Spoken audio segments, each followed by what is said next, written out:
لیکن جو حقوق نسواں، جو آج کل خواتین کے حقوق کی تنظیمیں جو جس چیز کا پرچار کر رہی ہیں، وہ پرچار یہ ہے کہ مرد کو تمام قسم کی ذمہ داریوں سے بری قرار دیا جائے۔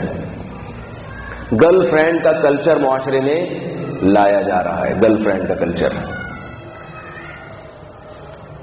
اور عورت کو طلاق کا اختیار دیا جائے، اس کی باتیں ہو رہی ہیں کہ بھئی جب مرد کو اختیار ہے تو عورت کو بھی ہونا چاہیے۔ حالانکہ اس سے نقصان مرد کو خدا کی قسم نہیں ہوگا، اس سے نقصان کس کو ہوگا؟ عورت کو ہوگا۔ وہ اپنے اوپر طلاق واقع کر کے جب نکاح توڑے گی تو مرد کی کیا ہے؟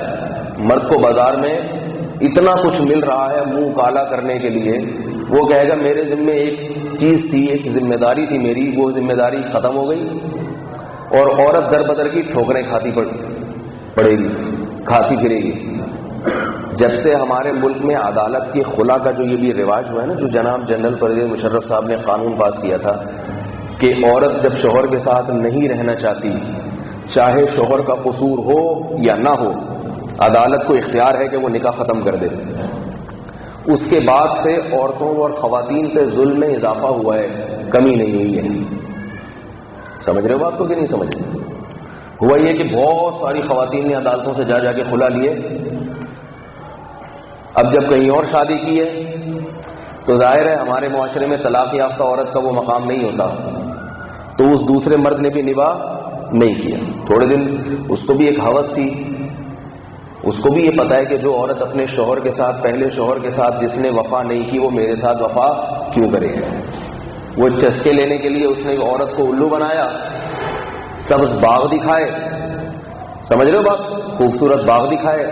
اللہ تعالیٰ تو عورت کی فطرت جانتے ہیں کہ اس کے سامنے ذرا سی چکنی چپڑی باتیں کرو، یہ چونکہ عورت ہے، عورت یہ جلدی جو ہے نا آپ سے انسپائر ہو جائے گی، جلدی متاثر ہو جائے گی، اس لیے اللہ نے اس کی چابی شوہر کے ہاتھ میں دے دی، شوہر کے ہاتھ میں۔ تم چھوڑو گے تو نکاح ختم ہوگا، تم نہیں چھوڑو گے تو نکاح نہیں ختم ہوگا۔ اب اس نے خلا لے کے کہیں اور نکاح کر لیا۔ نکاح کرنے کے بعد مشاہدہ تجربہ یہ ہے کہ دوسرا مرد رکھتا نہیں ہے، تھوڑے دنوں کے بعد وہ بھی چھوڑ دیتا ہے۔ اب نہ ادھر کی رہی اور نہ ادھر کی رہی۔ عجیب بات ہے، سنا ہے کہ پنجاب اسمبلی میں کسی خاتون نے یہ آواز اٹھائی ہے کہ عدالتی خلا پر پابندی لگائی جائے، اور اس نے یہ آواز اٹھائی ہے کہ اس کا نقصان عورت کو ہو رہا ہے، مرد کو نہیں ہو رہا۔ نکاح کر کے مرد پابندیوں میں جکڑا جاتا ہے اور عورت کے مزے ہو جاتے ہیں، لیکن حقوق نسواں والے یہ کہہ رہے ہیں کہ نکاح کر کے عورت پابندیوں میں جکڑ جاتی ہے۔ صحیح ہے، عورت حالانکہ عورت تو نہیں، عورت تو بیچاری باپ کے گھر سے کہاں جائے گی؟ شوہر کے گھر میں۔ وہ غلام اور باندی بن کے تھوڑے ہی آ رہی ہے، بیوی بن کے آ رہی ہے، وہ بیوی بن کے آ رہی ہے۔ اس لیے کہتا ہوں بھائی، اٹھا کر پھینک دو باہر گلی میں، نئی تہذیب کے انڈے ہیں گندے،